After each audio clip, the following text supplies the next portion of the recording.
I'm Anna. I'm Anna. We're Geeks Uncensored, streaming for another week. Yes, streaming from BAM.TV studios in San Francisco. And our lovely guest today is Jessica Ma. Yay, Hi. Jessica. To start things off, I think Anna will do our Russian word of the day. And we actually couldn't decide what it was going to be this morning, so we're going to do S Novim Godom, and that means Happy New Year. S Novim Godom. S Novim Godom, Yes. because it's so close to the New Year. Very cool. So let's start with Jessica. And Jessica, can you tell us a little bit about yourself, your company, and what you're working on now? Sure. I'm Jessica Ma. I'm the founder and CEO of a company called inDinero.com.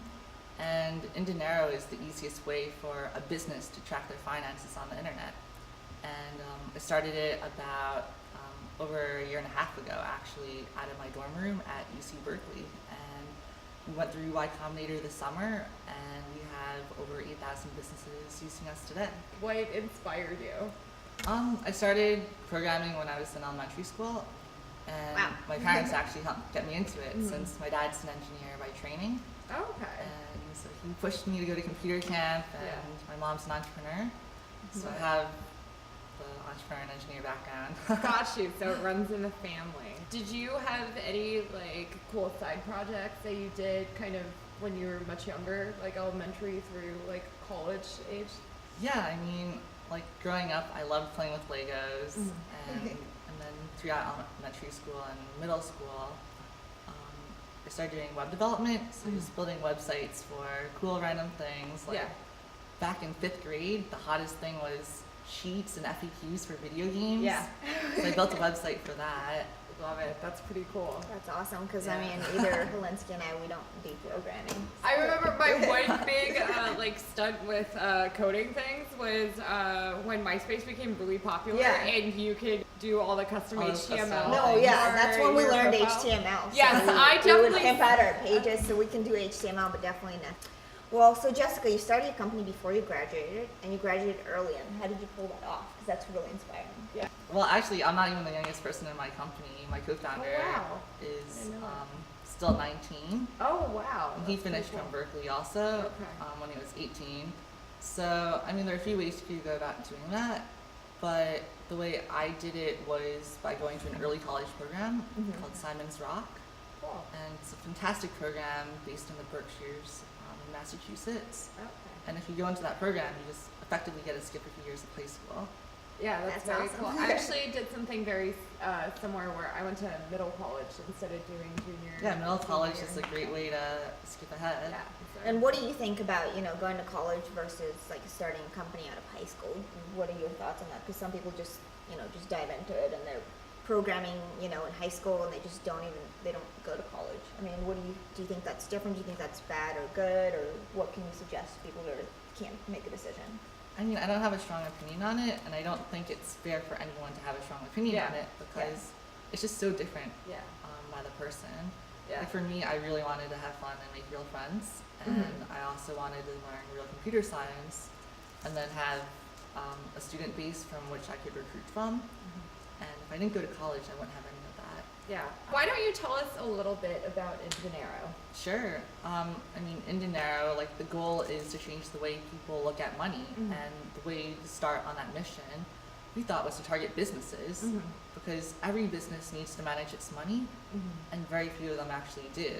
So we noticed right now, most of our users, before finding inDinero, they would use their bank statement for tracking all their money. Guilty. Yeah. And it's so bad. Yeah. So we thought, how could we bring all their finances into one place, help them track it, help them monitor their finances, and become more profitable. Yeah.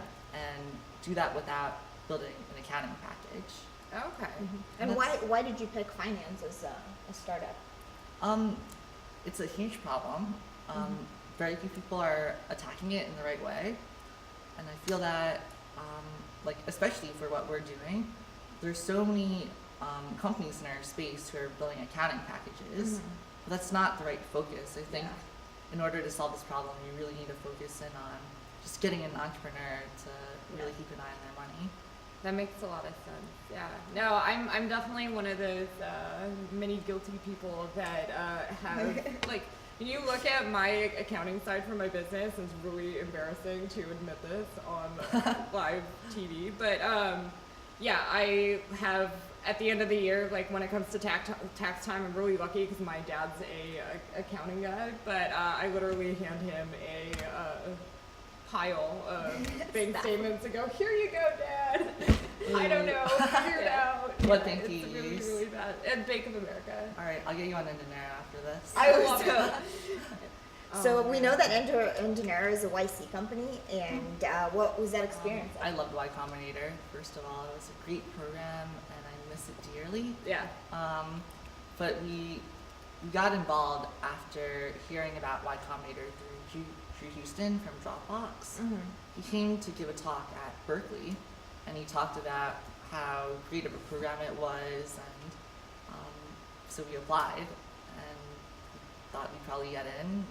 I guess we were maybe a little cocky about ourselves, but we did everything that a good YC company has, Yeah. which is build a product that people want, solve a problem that needs solving, charge money for your product, and get people to pay for it. Mhm.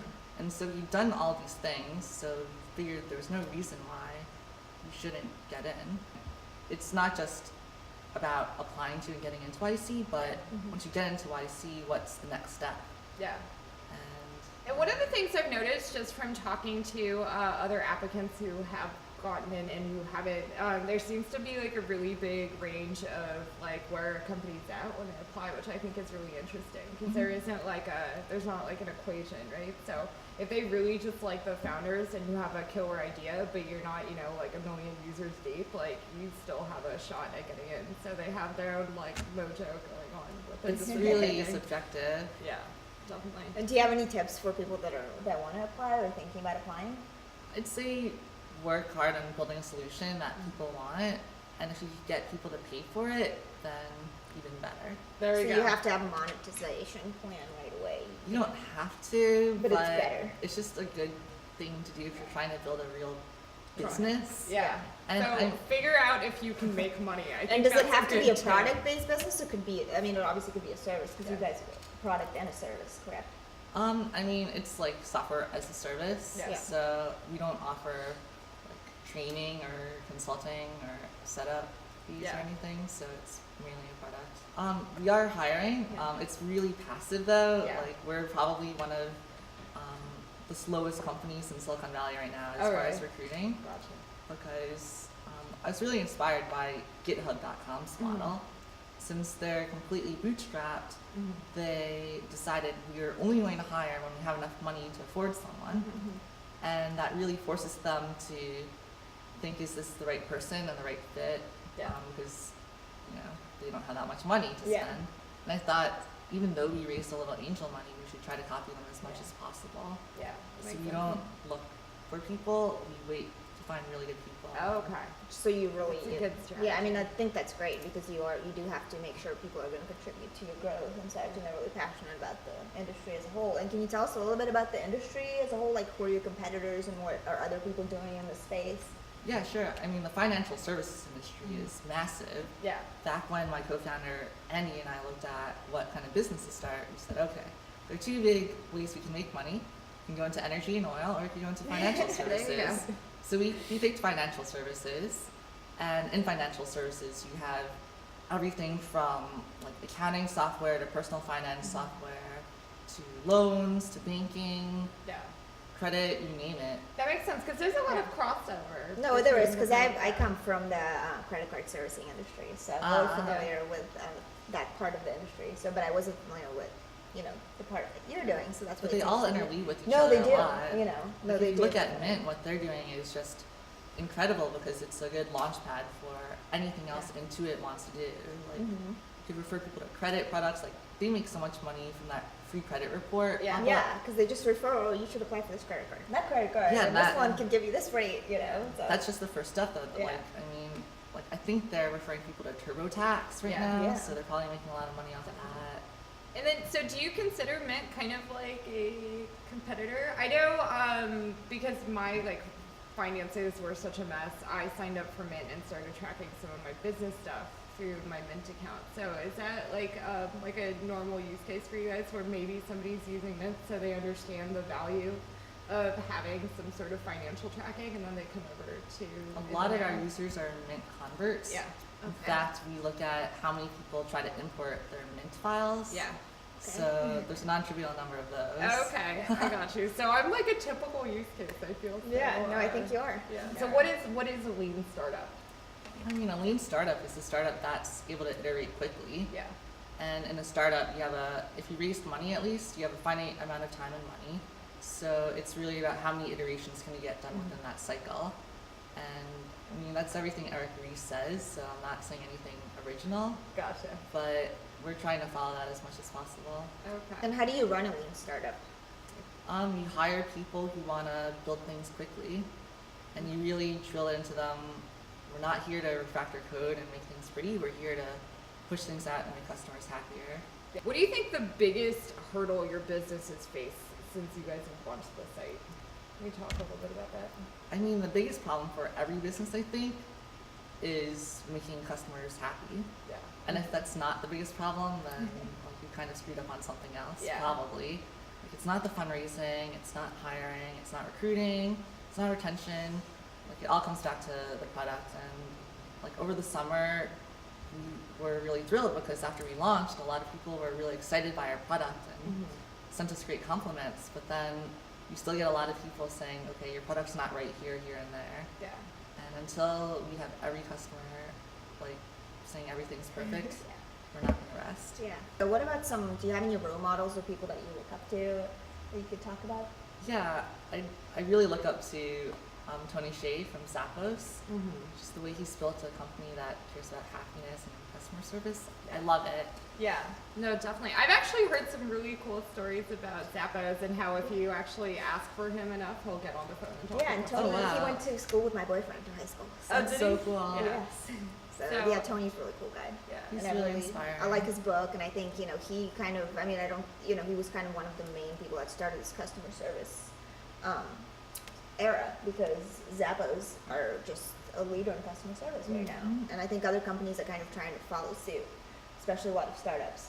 They want you, because I was looking at some jobs, and they all want you to read his book, because Yeah. they want you to have that same kind of mindset for customer service. It's pretty difficult to follow through on it. Yeah. Yeah, no, it is, because sometimes it's like no matter how mad you are, you always have to just listen. Like the customer is always right, but you really have to be able to solve their problem and help the situation and move forward and keep the customer, not lose them. Yes. I look up to you so much just because like you're super smart, and I think inDinero is a great company, and I just see Thanks. great things in the future. for Yeah, you. awesome. Yeah, it's So- really fun. It's Yeah. like building like your Lego empire. Yeah, exactly. In general, I think it was a couple weeks ago, I was explaining that, I think this might have been offline, but I was explaining the differences with cars. And I'm really into American muscle cars, right? And they have these huge, engines compared to like Hondas and Toyotas and like Asian cars that have these tiny little engines, right? So I was explaining to somebody the difference between working on a American muscle car and an import car, and how your American muscle cars, like your big like baby Legos, and they're like these big like blocks that are really easy to take apart and plug back together, where your like import car is your tiny little Legos that you get when you're an older kid. So yeah, Lego references work pretty well. Yeah, no, Legos are pretty epic. And Yeah. Well, Jessica, thank you so much for coming on the show. Yeah, thank you for Definitely. having me. I mean, Definitely. feel free to send me an email, ceo@inDinero.com. I'm really happy to answer people's questions. My personal blog is jessicama.com, Okay. and my company's blog is blog.indinero.com. Yeah. Great. So Check that out, guys. take a look. Yes, and thank you for joining us, and we'll see you next week. With Thump. the founder of Thump Games. Yes, and That's we're going to really, be really playing some exciting. Thump football with them Yeah. next week. So definitely tune in for that, and have a great weekend. Bye.